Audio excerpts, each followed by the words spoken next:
So this is A Better Place to Be by Harry Chapin. This is for you, Dad. It was an early morning barroom, and the place just opened up. And the little man, he came in so fast, it started at his cup. And the broad who served the whiskey, she was a big old friendly girl who tried to fight her empty nights by smiling at the world. Well, then she said, "Hey, Bob, it's been a while since you've been around. Where the hell have you been hiding, and why you look so down?"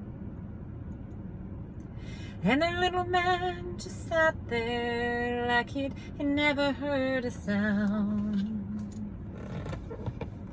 The waitress, she put off with the coffin, acting not the least put off she spoke. Once again, she said, "Well, I don't want to bother you. Consider it's understood. I know I'm not no beauty queen, but I sure I can sing good."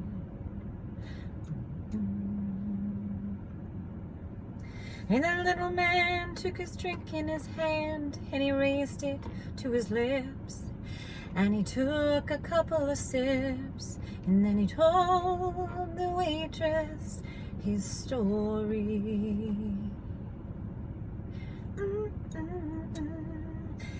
"I am the midnight watchman down at Miller's Tool and Die. I watch the metal rusting, I watch the time go by. A week ago at the diner, I stopped to get a bite, and this here lovely lady, she sat 2 seats from my right. And Lord, Lord, Lord, Lord, Lord, Lord, she was all right. You see, she was so damn beautiful that she could warm a winter's frost. And she was long past lonely, and well, I was at a loss. You see, I'm not much of a mover or a pick-em-up easy guy, but I decided to glide on over and give her one good try. And Lord, Lord, Lord, Dad, Lord, Lord, Lord, she was worth a try. Well, I was tongue-tied like a schoolboy. I stammered out some words. Well, it does not seem to matter much, 'cause I don't think she heard.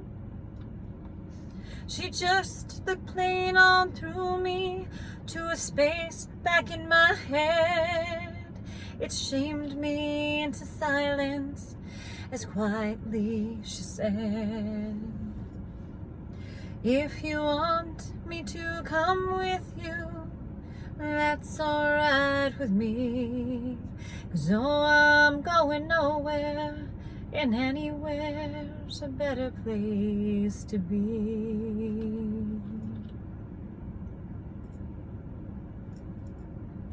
I drove her to my boarding house, and I took her up to my room. And as I went to turn on the only light to brighten up the gloom, she said, "Please leave the light off. Oh, I don't mind the dark." And as her clothes all tumbled around her, I could hear my heart.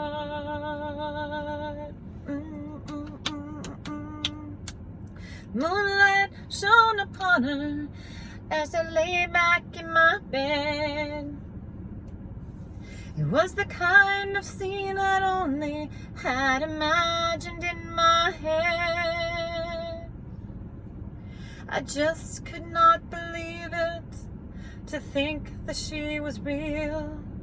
And as I tried to tell her, she said, Shh, I know just how you feel. And if you want me to come with you, then that's alright with me. 'Cause oh, I've been so lonely. Loving someone is a better way to be.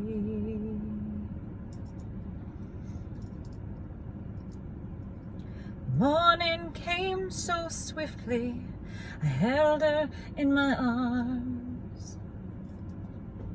She slept like a baby, snug and safe from harm. I did not want to wake her or dare to break the mood. So before she woke, I went out to buy us both some food. I came back with a paper bag to find that she was gone. She left a 6-word letter saying, "It's time that I moved on."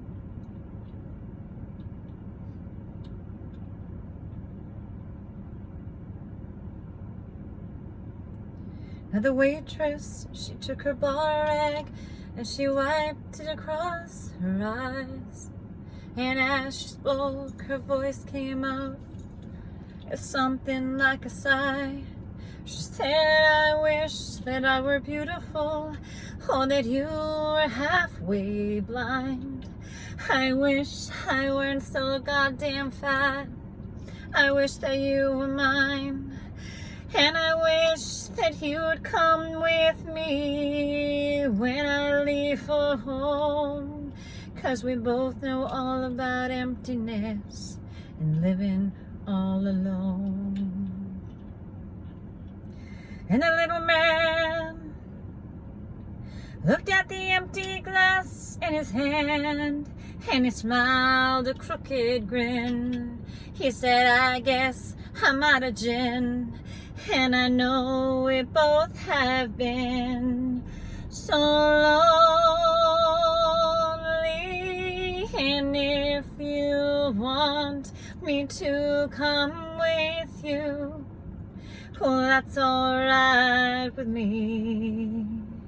'Cause I know I'm going nowhere, and anywhere's a better place to be. Anywhere's a better place to be.